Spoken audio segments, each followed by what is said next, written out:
एक माँ की आराधना के साथ करें। कैसे भैया?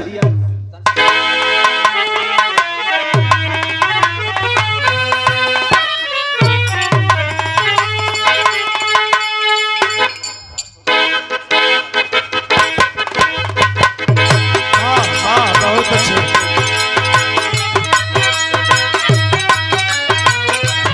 क्या बात है।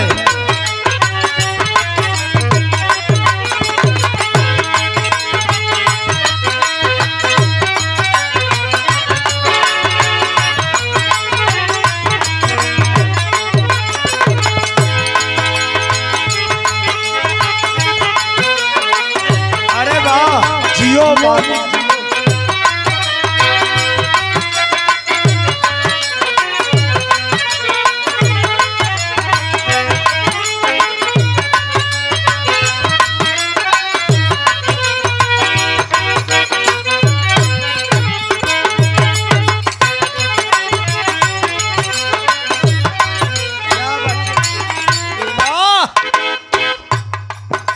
दास का कहना है, माँ से फरियाद है।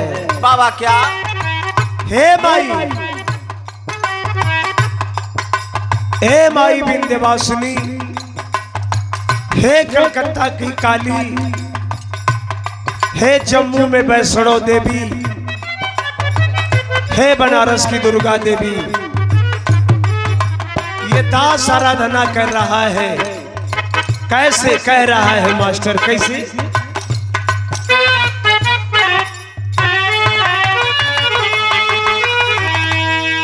अरे का पवन माइया जे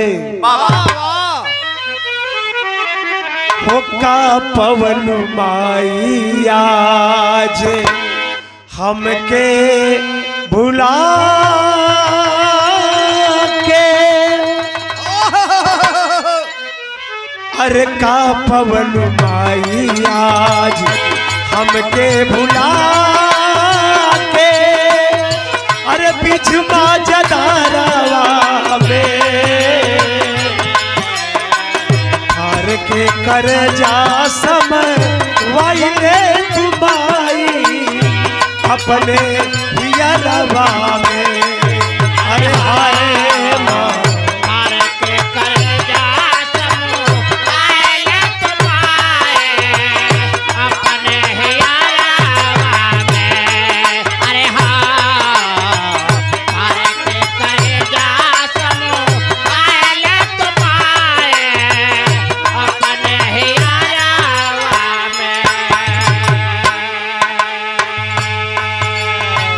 माई दास के कोनो सहूर ना हो बाबा, न गावे का सहूर हो, नए लोग के बजावे का सहूर हो। जवन कुछ देहल है तो हार देहल है। तो ही आवलू तो गवावलू, तो ही आवलू तो ही साथ समाज बजवावलू। एक बात और कहना है। क्या कहना है मास्टर? अरे भैया पकड़लू समाज हमें के जनलस।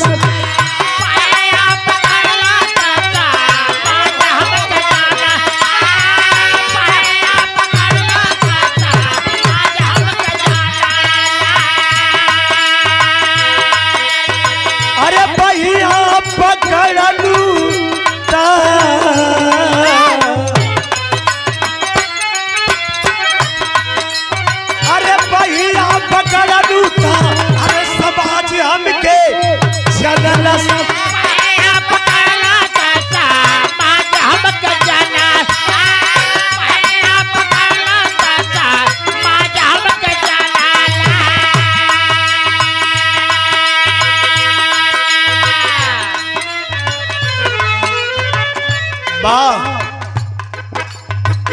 माखन यादव भैया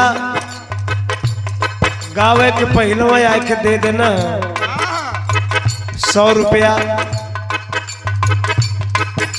गावत रह जाला तो तुरंत बोला जाला, पाकिट में चल गया है ना बोला बोनस है। 100 रुपया दे के सम्मानित कैला भैया के बार बार नमस्कार हो।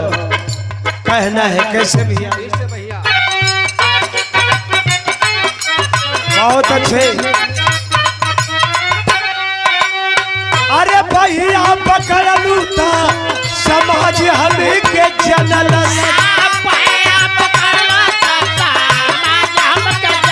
बहुत अच्छे जियो।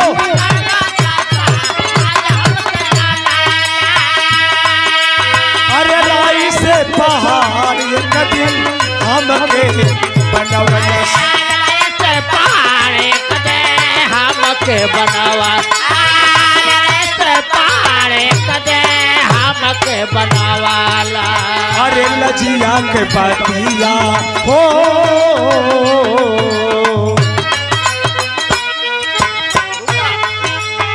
अरे लजिया के पातिया जहाजिया से बढ़ी के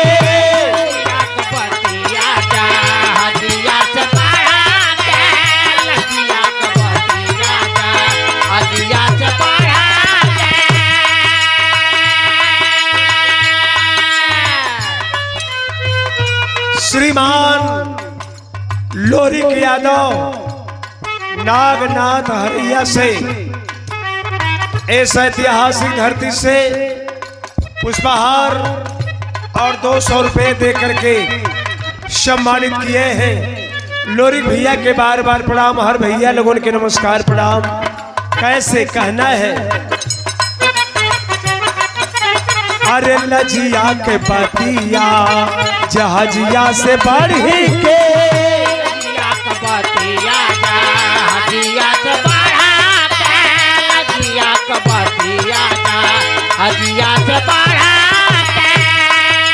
अरे भव के सगारा में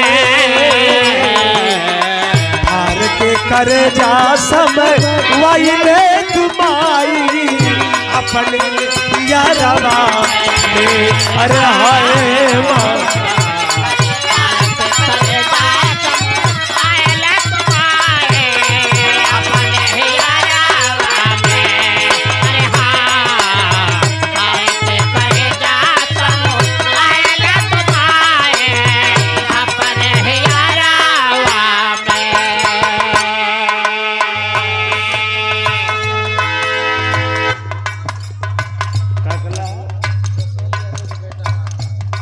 जसवंत यादव के बेटा माखन यादव के तरफ से जय मोहनी से ओकर केबिल बदल केबिल ओकर बेस पर 100 रुपए का पुरस्कार दिए हैं।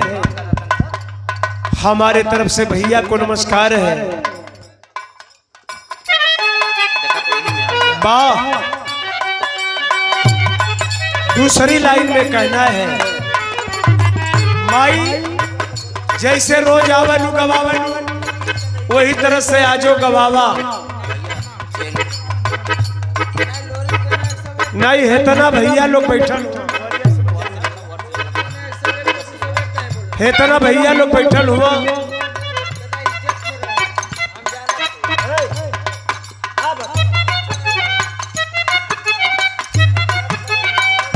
अगली लाइन में कहना है क्या कहना भैया?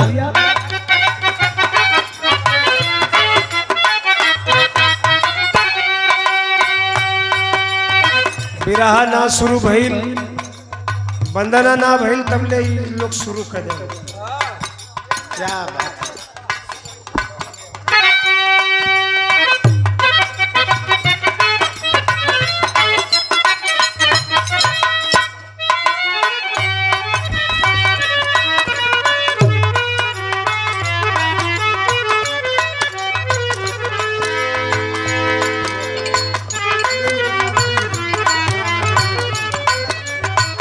देखें सुरेंद्र प्रसाद बिंद जी ग्राम हरैया से बहुत ही शानदार ढंग से बहुत ही सम्मानित ढंग से देखिए ऐसा ही होना चाहिए। हल्ला न हो, बातचीत न हो, दिमाग न खा, आराम से स्वागत करिए, सम्मान करिए, बिरहा का आनंद लीजिए। 151 रुपए का पुरस्कार दिए हैं। भैया को बार बार नमस्कार है, लेकिन कहना है कैसे?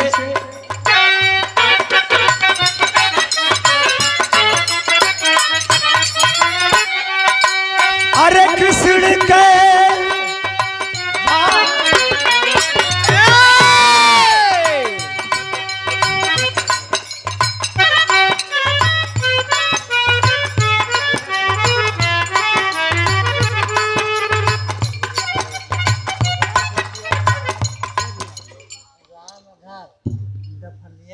रामधार भैया डफलिया से।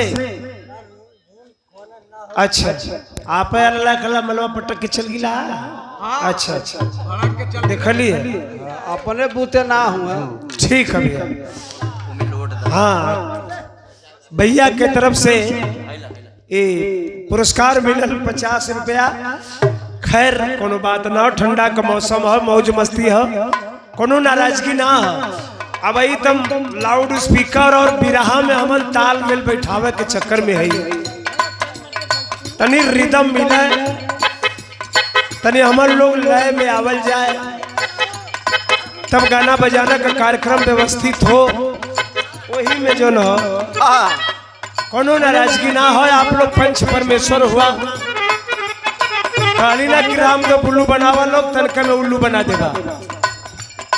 एक बात और कहना है, कैसे भैया?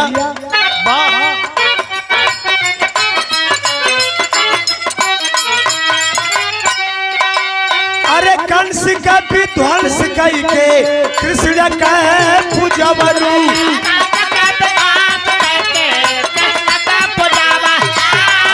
बहुत